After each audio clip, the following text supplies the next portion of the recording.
Hey guys, if you've been in the creative space for any longer than a hot minute, then you would have had at least one client who has been unhappy with the work that you have created for them. And that is okay. What I want to do today is just walk you through some very basic steps that you need to have in your thinking when you have an unhappy client, because it's going to happen. It's not if, it's going to be when. And the first one is this. You need to slow yourself down and you need to listen with purpose. And that purpose is to understand.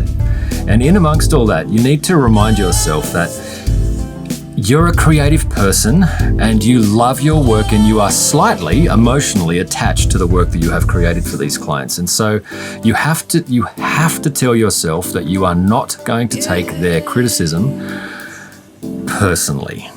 They are 100% invested in telling their story, and they think you are too, and you should be. So if they know or if they feel like you've missed the mark, then you've missed the mark. You have to take it on board and you have to change what you've done to suit their story, because they are paying you to help them tell their story, not yours. The next thing you have to do is you have to identify what their problem is, and you have to come up with a solution. So what happened? Why are they upset? Was it bad communication on your behalf? Was it poor communication on their behalf? Was it a lack of understanding on your behalf? Now listen, if you're doing a video for a corporate client, your creative language is very different from the corporate language. Very, very different. And in my experience, that's where the breakdown usually happens. So once you can figure out what that one problem is, you need to then think strategically for yourself, but also strategically for the client. And you need to offer that one solution to the problem. You don't want them to come up with the solutions.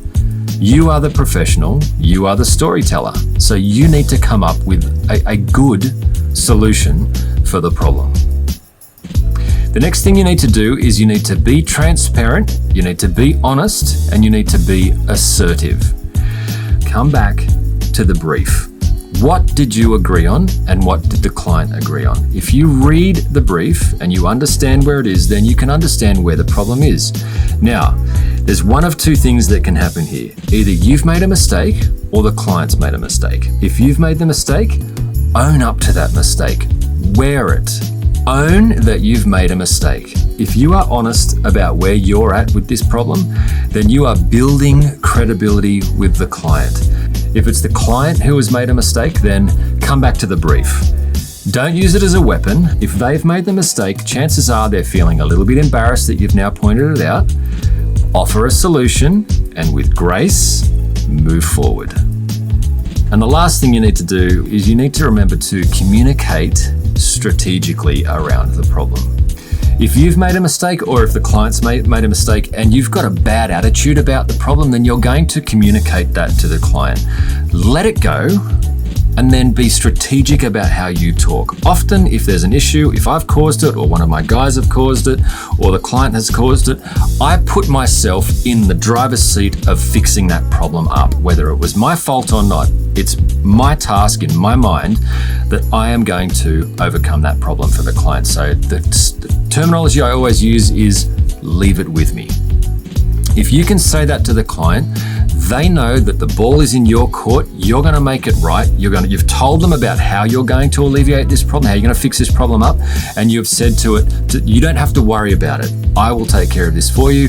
You think it's a massive thing. I'm going to show you it's a hiccup. I'll fix it, I'll move on, and I'll communicate when it's done. Try those words. Leave it with me.